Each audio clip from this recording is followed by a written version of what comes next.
நேயர்கள்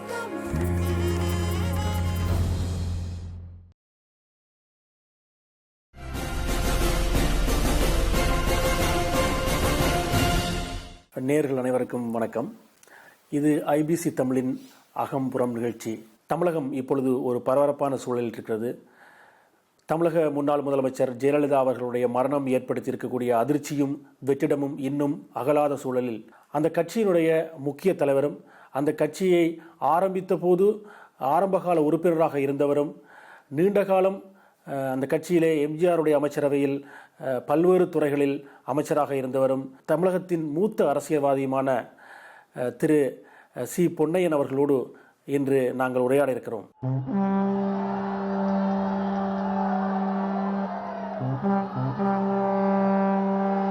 சாதாரண தொண்டர்களை அமைச்சர்களாக்கினார். இந்த இயக்கம் தொண்டர்களினுடைய இயக்கம், தொண்டர்களால் உருவாக்கப்பட்ட இயக்கம். சின்னம்மா கட்சிக்கு ஒரு அச்சாணி. அம்மாவே பிறந்து மறுபடியும் வந்துட்டாங்க. அம்மாவுக்கு அப்புறம் நம்ம சின்னம்மா. நாங்க சந்தோஷமா ஏத்துக்கிட்டு தான் போறோம். அவன் வேணா காசு வேண்டி ஏத்துக்கலாம். ஸ்லோ பாய்சன் கொடுத்து அம்மா சாவடிச்சது அந்த தான் சார். நரித்தத்திரத்துல இடம் கொடுக்க கூடாது. ஏத்துக்க முடியாது சார். ஏத்துக்க மாட்டோம். நான் ஏத்துக்க மாட்டோம். நீயும் அண்ணா டீமுக்கு யாரும் கிடையாது. சின்னம்மா பெரியம்மாவனுடைய நிழல் மனச்சாட்சி இதுதான் நடைமுறை உண்மை. வணக்கம் ஐயா.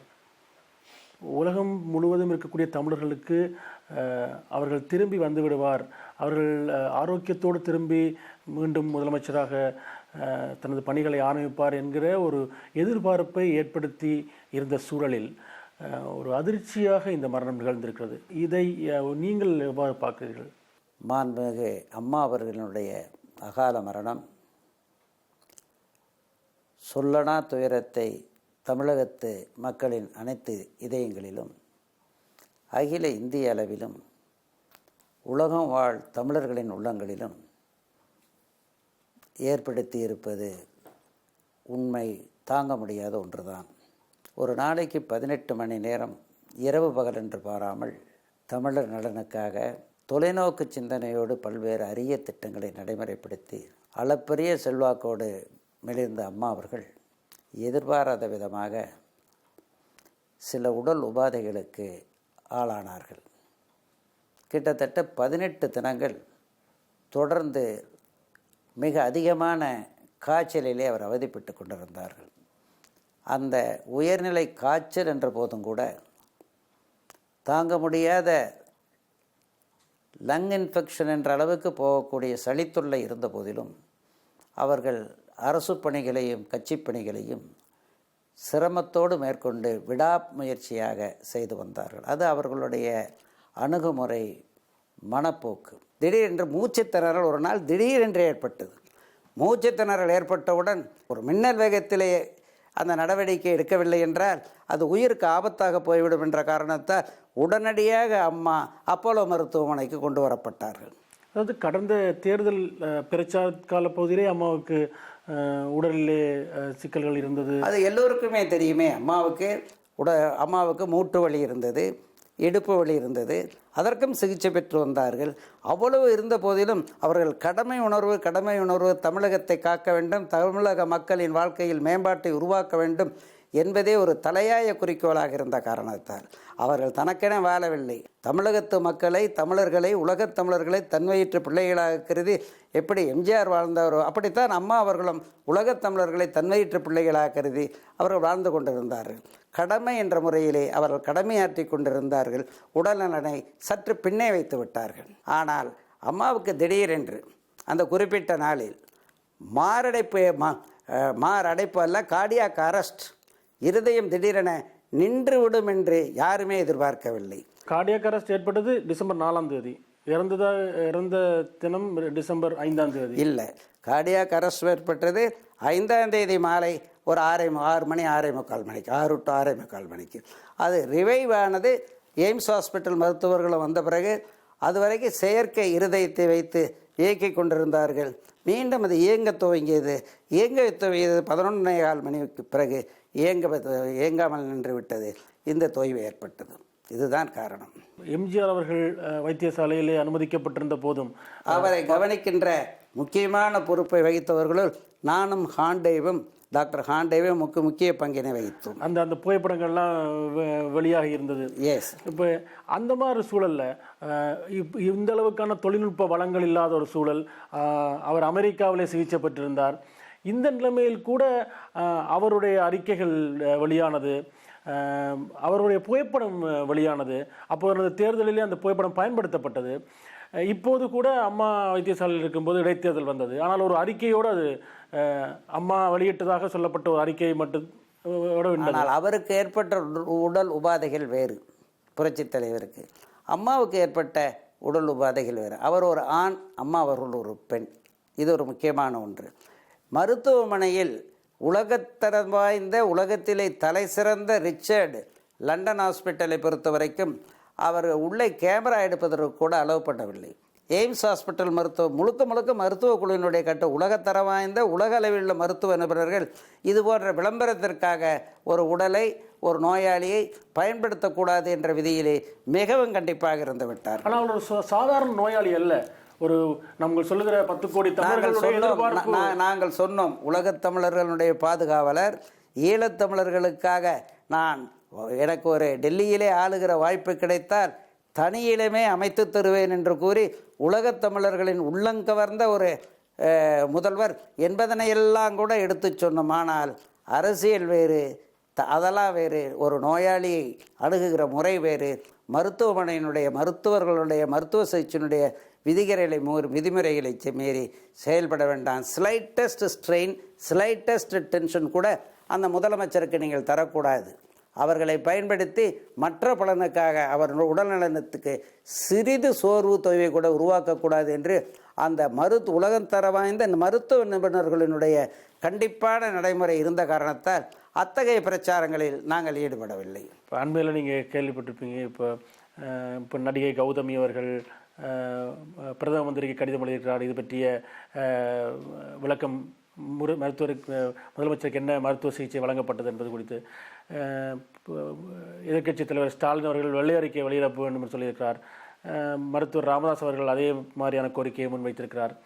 பலரும் இந்த கோரிக்கைகளை முன்வைத்திருக்கிறார்கள். அவர்கள் எல்லாரும் சொல்லுகிற விஷயம், இந்த குழப்பகரமான அந்த 75 நாள்களும் குழப்பகரமாக தங்களுக்கு தகவல்கள் வழங்கப்பட்டு வந்தன, ஒரு தெளிவான தகவல் வழங்கப்படவில்லை. நீங்கள் குழப்பத்துக்கு மக்களை உள்வாக்கி விட்டோம் இந்த மாதிரியான தகவல்களை சொல்லி என்று நீங்கள் நினைக்கிறீர்களா? மற்றது இதற்கான விளக்கம் என்ன? ஒரு ஒரு ஒரு வெள்ளை அறிக்கை சமர்ப்பிக்கப்படுமா சட்டசபையில்? ஏன்னால் இது வந்து அரசாங்கமாக நீங்களே சொன்னது போல இது இந்த மருத்துவ சிகிச்சை அரசாங்கம் வழங்கிய மருத்துவ சிகிச்சை முதலமைச்சருக்கு. ஆகவே ஒரு தனிப்பட்ட நபருக்காக ஒரு குடும்பம் வழங்கிய சிகிச்சை அல்ல. ஆகவே இது பற்றின தெளிவுபடுத்தல் தமிழக மக்களுக்கும் உலக தமிழுக்கும் கிடைக்குமா? எந்தவித சிகிச்சை அளிக்கப்பட்டு என்பது குறித்து மருத்துவமனை, அப்போலோ மருத்துவமனை நிபுணர்கள் கொடுப்பதிலோ, ரிச்சர்டு டாக்டர் அவர்கள் ஹாஸ்பிட்டல் கொடுப்பதிலோ, எய்ம்ஸ் ஹாஸ்பிட்டல் கொடுப்பதிலோ, சிங்கப்பூர் கொடுப்பதிலோ அதிமுகவுக்கு எந்தவித ஆட்சேபனையும் இல்லை. அது அவர்களுடைய முடிவு. அரசாங்கம் இந்த அறிக்கையும் கொடுக்க தேவையில்லைன்னு சொல்லுது. அரசாங்கம் கட்டாயமாக இது குறித்த அறிக்கை கொடுக்க அளவிற்கு மருத்துவ சிகிச்சை குறித்த ஞானம், புள்ளி விவரங்களை அரசாங்கம் தெரிவிக்கக்கூடாது, தெரிவிக்கவும் முடியாது. யாரையுமே நாங்கள் ரெஸ்பான்சிபிள்னு சொல்ல முடியாது. இல்லை, எல்லோரும் responsible. Richard hospital London, AIIMS hospital Delhi, Singapore Elizabeth hospital, Apollo ஹாஸ்பிட்டலை சேர்ந்த ஒரு 6 மருத்துவர்கள், 6 நிபுணர்கள். இந்த குழு தர வேண்டிய விளக்கம் அது. அவர்களிடம் கேட்டவர் வாங்கிக் கொள்ளலாம். நீதிமன்றத்திலே வழக்கு இருக்கிறது. அந்த வழக்கிலே அவர்கள் எல்லாம் பார்ட்டிகளாக சேர்க்கப்பட்டிருக்கிறார்கள். கட்டாய நீதிமன்றத்துக்கு அவர்கள் அந்த விளக்கங்களை தருவார்கள். பொதுமக்கள் பார்வைக்கு தரமாட்டார்கள். ஒரு தனிப்பட்ட நபருக்கு என்னென்ன நோய் இருக்கிறது, என்னென்ன சிகிச்சை இருக்கிறது என்பது that is the personal protection for the patient. அதனால் அவர்கள் நீதிமன்றத்திடம் தரலாம், பொதுமக்கள் பார்வைக்கு அதை தரமாட்டார்கள். எதிர்க்கட்சிகளுக்கு தர வேண்டிய தேவையும் இல்லை. இல்லை, ஊடகங்களால் அணுக முடியாத ஒரு சூழல் இருந்ததாகவே தொடர்ச்சியாக ஊடகங்கள் ஒருத்தருடைய உடல்நிலையை, உயிர் பிரச்சனை வியாபாரமாக்குவதை மருத்துவத்துறையுடைய விதிகள் தடுக்கின்றன, மறுக்கின்றன. நீதிமன்றம் கேட்கலாம், நீதிமன்றத்துக்கு அதை தருவார்கள். உங்களுடைய கட்சியினுடைய 2 முதலமைச்சர்களுடைய அந்த மருத்துவ செய்திகளை அறிவிச்சு கொண்டு வந்து இந்த 2 பேருடைய மரணத்தையும் நீங்கள் பார்த்துருக்கீங்க. உங்களுடைய மனோநிலை இந்த நேரத்தில் எப்படி இருந்தது? இருவருமே அண்ணாவுக்கு அடுத்து திராவிட இயக்கத்தினுடைய தமிழர் நலன் காக்கும் அற்புத தூண்களாக செயல்பட்டவர்கள். அண்ணாவினுடைய இதயக்கணியாக எப்படி எம்ஜிஆர் அவர்கள் இறங்கினாரோ அதை போலவே புரட்சித் தலைவர் எம்ஜிஆரின் இதயக்கணியாக பொன்மனச்செல்வி அம்மா அவர்கள் இந்த இயக்க வளர்ச்சியிலே தன்னை இணைத்து கொண்டு அளப்பரிய சேவைகளை பணிகளை மேற்கொண்டார்கள். உதாரணத்துக்கு ஒன்றை சொல்ல விரும்புகிறேன். ஈழப்பிரச்சனை. ஈழப்பிரச்சனையில் ஈழத்து தமிழ் பெண்கள் கற்பழிக்கப்படுகிறார்கள். சிங்களவர்களுடைய வெறித்தனத்தால் தமிழினம் அழிக்கப்படுகிறது என்ற நிலைப்பாடும் குமுறல்களும் ஓங்கியிருந்த நேரத்தில் அவற்றை தீர்ப்பதற்கு என்னென்ன வழிவகைகளை கையாள வேண்டும் என்று எம்ஜிஆர் சிந்தித்து இங்கிருந்து இரகசிய காவல்துறையினரை ஈழத்துக்கு அனுப்பி பலவற்றை கண்டறிந்து அந்த உண்மைகளையெல்லாம் அங்கிருந்து சேகரித்து வந்து அன்றைய பிரதமர் இந்திரா காந்தியிடம் எம்ஜிஆர் அவர்கள் அதை தந்தார்கள். அங்கு மண்ணின் மைந்தர்கள் சித்திரவதைப்படுவதை தடுத்தாக வேண்டுமென்ற உணர்வை உணர வைத்தார்கள் இந்திரா காந்தி அம்மையாரின் இதயத்திலே. அப்போதுதான் இன்னும் ஒரு முக்கியமான நிகழ்வு நடந்தது. தம்பி பிரபாகரனும் தம்பி முகுந்தனும் கருத்து வேடு காரணமாக சென்னையிலே பாண்டி பசாரிலே அவர்கள் சண்டையில் ஈடுபட்ட போது அவர்களை சிறையில் அடைத்தார்கள் அதிகாரிகள். அங்கு ஜப்பான் சென்று வந்த புரட்சித் தலைவர் எம்ஜிஆர் உண்மை கண்டறியும் ட்ரூத் டிடெக்டர் கருவியை கொண்டு வந்திருந்த நேரம். அதன் மூலமாக என்ன நடந்தது என்ற உண்மைகளை அந்த இருவரிடமிருந்து சிறையிலேயே கண்டறிந்து அவர்களை விடுவித்து ஒரு ஊக்குவிப்பை தந்து ஈழத்திலே தமிழ் பெண்கள் கற்பழிப்பிலிருந்து பாதுகாக்கப்பட வேண்டும் என்பது முதல் குறிக்கோள். இந்திரா காந்தி அம்மையாரிடம் சொல்லி AK-47 துப்பாக்கிகளை வாங்கி தந்து பயிற்சிகளையும் 13 இடங்களில் தமிழகத்திலே தந்து LTTயையும் ஊக்குவித்தார் எம்ஜிஆர். பிளாட்டையும் ஊக்குவித்தார், ஈராஸ் அமைப்பை ஊக்குவித்தார். இப்படிப்பட்ட நிலைப்பாட்டிலே தான் ஈழத்திலே தமிழினம் காக்கப்பட வேண்டும் என்பதிலே கண்ணும் கருத்துமாக ஒரு உயிர் மூச்சாக அந்த கொள்கை எடுத்து எம்ஜிஆர் செயல்பட்ட நேரத்தில் அம்மாவுக்கு உறுதுணையாக இருந்தது பொன்மனச்செல்வி அம்மா. அப்போது ஈழத்தமிழர்களுடைய மறுவாழ்வுக்காக அவர்களுடைய மருத்துவ செலவிற்காக ஆரம்பத்திலே ஒரு பணம் தரப்பட்டது. பிறகு பல கட்டங்களிலே அவர்களுக்கு நிதியுதவி தரப்பட்ட போது போயஸ் கார்டனிலே அம்மாவினுடைய வீட்டில் இருந்த நிதியுதவி தரப்பட்டது. அம்மாவே கையிலேயே கொடுத்தார். இந்திய துணைக்கண்டத்திலே தமிழ் மொழியை அரியணையில் டெல்லியிலே ஏற்றுவதற்கு சிக்கல்கள் இடர்பாடுகள் எத்தனையோ இருக்கிறது. ஆனால் தமிழ் கொடி இந்தியாவிலே டெல்லியிலே பறக்க முடியாவிட்டாலும் கூட ஐநா சபையிலே பறக்க வேண்டும் என்ற நமது வேட்கை ஈடேற்றக்கூடிய தகுதி ஈழத்தமிழர்கள் உங்களுக்குத்தான் இருக்கிறது. அதற்கு அச்சாணியாக உறுதுணையாக இந்த தொகையை தருகிறேன் என்று தலைவர் சார்பிலே தருகிறேன் என்று அம்மாவே தந்தார். அந்த நிகழ்விலே பாலசிங்கம் கலந்து கொண்டார், பேபி சுப்பிரமணியம் அவர்கள் கலந்து கொண்டார்கள், இயக்க தலைவர்கள் பலரும் கலந்து கொண்ட நிகழ்ச்சி. அந்த அளவுக்கு ஒரு கொள்கை வெறியோடு தமிழினம் உலக அளவிலே வர வேண்டும், ஐநா சபையிலே தமிழ் கொடி பறக்க வேண்டும் என்று கூறிய புரட்சித் தலைவி அம்மா அவர்கள் எண்ணற்ற தொண்டுகளை செய்தார். ஆனால் 2002ஆம் ஆண்டு பேச்சுவார்த்தை நடந்த காலப்பகுதியிலே பாலசிங்கம் அவர்கள் இந்தியா வருவதற்கான முயற்சியில் ஈடுபட்டார். அப்போ தமிழக அரசு, நீங்களும் அப்போது அமைச்சராக இருந்தீர்கள், தமிழக அரசு அதுக்கு எதிர்ப்பு தெரிவித்திருந்தது. இல்லை, அதற்கு காரணம் நாங்கள் தமிழகத்தினுடைய உதவியை தர வேண்டுமென்றால் எங்களுக்கும் சில கட்டுப்பாடு இருக்கிறது அல்லவா. கண்ணும் கருத்துமாக இந்த கட்சி, இந்த இயக்கம் இந்திய ஒற்றுமைக்கு இறையாமைக்கு எதிராக செயல்படுகிறது என்று காட்டிக் கொடுக்கின்ற விபிடன கட்சியாக, காட்டிக் கொடுக்கின்ற எட்டப்பர் கட்சியாக திமுக இருந்த காலம் அல்லவா. மைய அரசோடு உடன்பாடு வைத்து கூட்டாட்சியிலே பங்கேற்று மைய அரசோடு திமுக இருந்த காலம். அந்த நிலையிலே சில ராஜதந்திரங்களை நாங்கள் கையாள வேண்டியிருந்தது.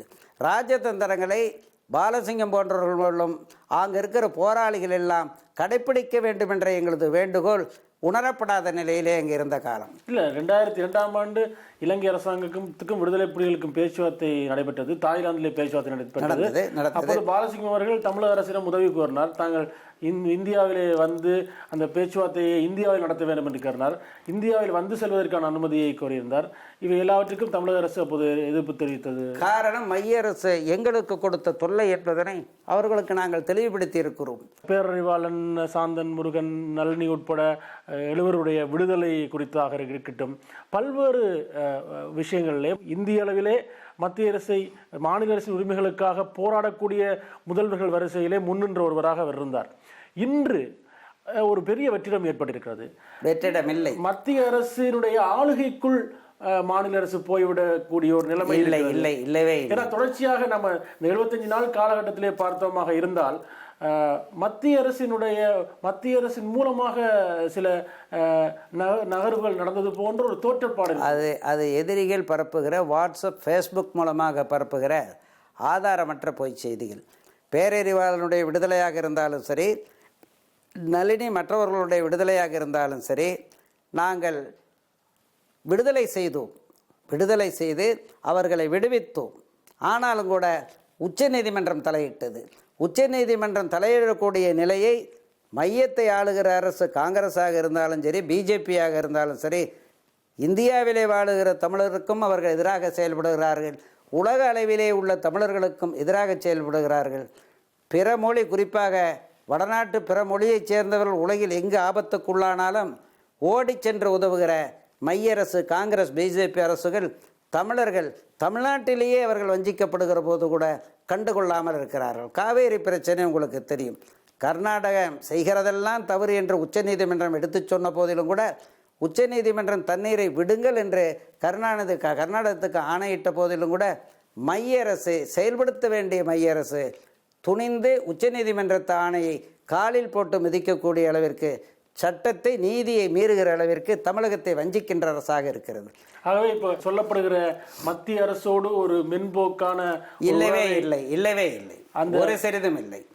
இது ஜெயலலிதா அவர்கள் இருந்தபோது இருந்த அதே வேகம், அதே நிலைப்பாட்டை நாங்கள் மேற்கொண்டிருக்கிறோம். மைய அரசு சற்று ஸ்லோவாக செல்லுகிறது. ஆனால் இப்பொழுது ஒரு விஷயத்தை நம்ம பார்க்கலாம். திராவிட கட்சிகளுடைய ஆட்சி ஆரம்பித்ததுக்கு பிறகாகட்டும், அதுக்கு முதலான காலப்பகுதியாக இருக்கட்டும், ஒரு நட்சத்திர வலுவுள்ள ஒரு தலைவர் தமிழகத்தை ஆண்டிருக்கிறார்கள். அந்த வரிசையிலே பக்தவச்சலம் அவர்கள் தான் குறைவான நட்சத்திர அந்தஸ்துடையவர்களாக சொல்ல முடியும். மற்றவர்கள் எல்லோரும் ஒரு அளவிலே மத்திய அரசோடு போட்டி போடக்கூடிய, இந்திய அளவிலே புகழ்மிக்க தலைவர்களாக இருந்திருக்கிறார்கள். இப்போது அதற்கு இல்லாத ஒரு சூழல் இருப்பது போன்று இருக்கிறது. பன்னீர்செல்வம் அவர்கள் ஒரு கிட்டத்தட்ட ஒரு இடைக்கால முதல்வரை போலத்தான் 2 தடவை செயற்பட்டிருக்கிறார்கள். அவர் எப்படி செயற்படுவார் என்பது கூட தெரியாத ஒரு ஜெயலலிதா அவர்களுக்கு மிகவும் விசுவாசமான ஒருவர் என்பதை தாண்டி எதுவுமே தமிழக மக்களுக்கு தெரியாத, புரிபடாத ஒரு நிலைமை இருக்கிறது. ஆகவே இந்த நிலைமை எப்படி பார்க்கணும்? மத்திய அரசை சேலஞ்ச், ஏன்னா காலகாலமாக தமிழ்நாடு என்பது மத்திய அரசை சேலஞ்ச் பண்ணி இருக்கக்கூடிய ஒரு அரசியலை தான் செய்து வந்திருக்கிறது. அது ஆட்சியிலே கூட்டாட்சியிலே அவர்களுடைய கூட்டணி வைத்திருந்தாலும் கூட அவர்கள் தங்களுக்கு தேவையானதை கேட்டு பெற்றிருக்கிறார்கள். அது திமுகவாக இருக்கட்டும், அதிமுகவாக இருக்கட்டும். இல்லை, பெறவில்லை. அவர்களுக்கு தனிப்பட்ட முறையிலே வேண்டியதை பெற்றிருக்கிறார்களே ஒழிய தமிழுக்கு காவேரி தண்ணியை நாம் பெறவில்லை, முல்லை பெரியார் தண்ணியை பெறவில்லை. திமுக ஆட்சியிலே பாலாற்று தண்ணியை பெறவில்லை. இரண்டையும் சேர்த்து சொல்றேன். இரண்டுமே கூட்டணி இருக்கும் போது கூட தமிழகம் தனித்துவமாக இயங்கி இருக்கிறது. எம்ஜிஆர் அவர்கள் காங்கிரஸோடு உறவுலே இருந்த காலப்பகுதியிலே கூட அவர் விடுதலை புலிகளுக்கான ஆதரவை, விடுதலை புலிகளுக்கு எதிரான போர் நடந்து இந்திய அரசு நடத்தி கொண்டிருந்த போது கூட தமிழகத்திலே ஆதரவு என்ற நிலைப்பாடை எடுக்கக்கூடிய வல்லமை இருந்தது. இல்லை, பன்னீர்செல்வம் இடைப்பட்ட காலத்திலே அவர் செயல்பட்ட முறை, அம்மாவினுடைய உடல்நலம் மீண்டும் வர வேண்டும், அம்மா பல சிக்கல்களிலிருந்து விடுதலை பெற வேண்டும் என்ற நோக்கோடு மறைமுக பணிகளை செய்துவிட்டார். இப்போது அவர் முதலமைச்சராக ஆகிவிட்டார். தனிப்பட்ட முறையிலே செயல்படுகிறார். அவருடைய செயல்பாட்டு திறன் எழுத்து மூலமாக கடந்த காலத்தில் இருந்து மைய அரசுக்கு கடிதங்களை எழுதுவது, அடிக்கடி செல்லுவது, நேரிலே பேசுவது, அது ஒரு அஜிடேஷனல் அப்ரோச், ஒரு மைய அரசை எதிர்த்து போராடுகிற அணுகுமுறையாக கட்டாயமாக இனி மேற்கொள்ளப்படும். இது கட்சியினுடைய முடிவாக தற்போது எடுக்கப்பட்டிருக்கிறது. சசிகலா அவர்களை கட்டுப்படுத்தக்கூடிய அளவில் நடராஜன் இல்லை அவர் உத்தரவாதத்தில் சொல்லுங்கள். she is an independent personality. அந்த அம்மாவோடு நாங்கள் பல ஆண்டுகளாக பழகி வருகிறோம். தன்னிச்சையாக செயல்படுபவர், பெரிய சிந்தனையாளர், அவர்கள் கொள்கை பிடிப்பு உடையவர், அகில இந்திய அரசியல் தெரிந்தவர், மாநில அரசியல் தெரிந்தவர், ஏன் உலக அரசியலையும் கரைத்து குடித்தவர் என்பதை 33 ஆண்டுகளாக அந்த அம்மாவை நாங்கள் கண்கூட பார்த்து வருகிறோம்.